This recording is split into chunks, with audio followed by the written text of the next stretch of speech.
Let's take a little while to talk about while. The while loop, or another control statement that we've been looking at the last few videos. While is pretty simple, but like many simple things, it can be used to produce some complex results. Now here's the while statement in its basic form. We have while and an expression. If this expression evaluates to be true, non-zero, then we will come down in here and we will execute these statements. Yes, if you only had one statement to execute, you could skip the braces because the braces are just going to bind these statements together into one block of code or a compound statement. You could say while something is true, do a one-liner that ends with a semicolon. But that's not very common, so you're most likely going to see it like this with the statements, multiple statements, other tests, other things like that going on inside the while construct itself. Let's take a look at a piece of code. Here's a little program that we'll play around with. We're going to put the computer in a cranky mood, and we're going to have it say, I bet you can't type in a 7. And we're going to set up a little automatic character called I. We'll set it equal to 0 because we're good programmers and we initialize our variables. And then we're going to start a while loop, and we're going to say while I is not equal to the character 7, not just a 7, make sure you get some single quotes around there, while I is not equal to a 7, which is what we told them they couldn't type in, we will get a character from the keyboard with getChar or getChar, depending on how you like to say that. But I is equal to getChar, and we do another little getChar here because in the programming world, when we take a character from the keyboard, the person has to press carriage return because we don't want to deal with trying to unbuffer the keyboard and accept characters immediately and all that, trust me. We just want to take in a character and a carriage return. So we need to pick up the carriage return and get rid of it, and that's all this is doing. So I is equal to getChar, throw that one away, and then we'll print out, you typed something, a character. This is the first time we've used printf like this, and we have a whole video coming up on printf later on, and it'll be nice and long, and we'll talk about all these things. But here, pretty basically, we're going to print out a character form of this value of this integer, or I'm sorry, this character that we created up here, which will have a whole number integer value. But we have taken it in from the keyboard. We will print it back out as a character rather than the numeric ASCII value that's stored in there. And if the while, see here's the bottom of the while, there's the top of the while, we take in the character, we hit this close brace, which means we go back up to the top of the while, and we say, is it what we were supposed to get? If the I is not equal to 7, this evaluates to be true, and we come back down into here and do this again, get another character, test it, yell at them again, and go on around. If we take in a character and it is a 7, they do put in a 7, we're still going to say, you typed 7, because we don't have any way out yet. So if they type in a 7, we're going to say this, so we're still going to be rude, even though they got the right value.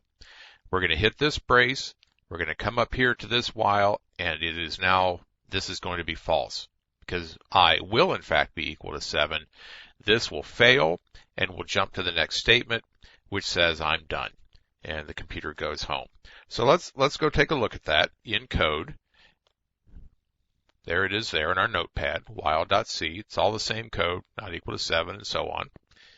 And let's pop over here to our compiler, and I already have it in there. So we will compile and link it, and then we'll run it. And it says, bet you can't type in a 7. And if I say I put in an A, he says, you typed an A. If I put a 4, you typed a 4. If I put a 7, you typed 7, I'm done. And he leaves. All right, so that's exactly what we expected it to do. And surprisingly enough, the computer did what we told it to do. So that is a normal while loop. Very simple. It's a while with a simple test for inequality here. this expression just has to equate to be true. Remember that. You need to have a true result in there.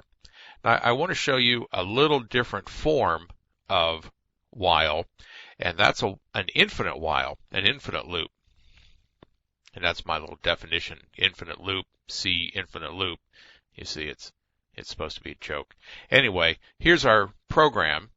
It hasn't changed very much, except that we're going to get a little closer to what we expect this little game to do. We're going to say while 1. 1 is non-zero, always true. This is an infinite loop. There is no way out of this loop once it starts. Well, we've got a way out. We're going to make a way out with break. We're going to break out of this loop. Control C will also work if you get a loop that runs amok on you and you forgot maybe to put the break in. You can send a Control C character in through the keyboard and stop the thing. So here we're going to say while 1, I is equal to our get character. Here's our carriage return. Soak up the carriage return, get rid of it. Now we do a little test. If I is equal to the character 7, break. Now I put braces around it, which we know from looking at the if statement is not exactly necessary, but I like to have them. And I didn't put this one down here like I normally do because I was running out of space. So it's okay. C doesn't care about the white space. The carriage returns. It's okay to put that brace up there. If I is equal to 7, get out of here. Break works on the latest loop that it's inside. Had there been another loop in here and another loop, the breaks keep track of what loop they're in.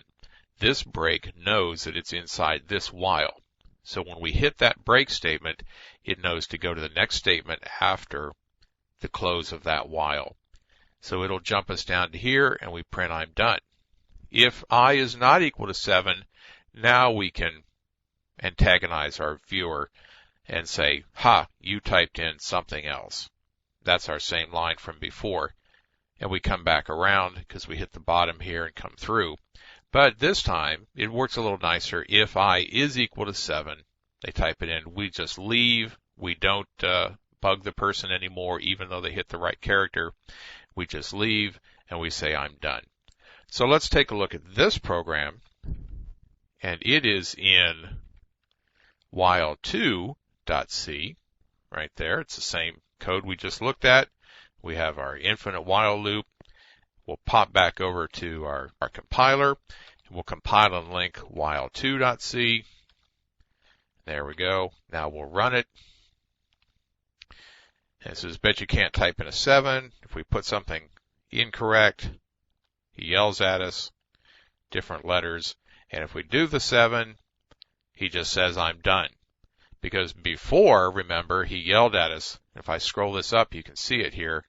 He says, ha, you typed a 7, and I'm done. So we have different functionality, which is closer to what our original requirement was for the program, our original specification. Let's get back here. So that's an infinite while loop. That's a different way of using while by putting a hard-coded 1 in there, while 1, and just a little different way of using the while, and hopefully you understand it a little bit better.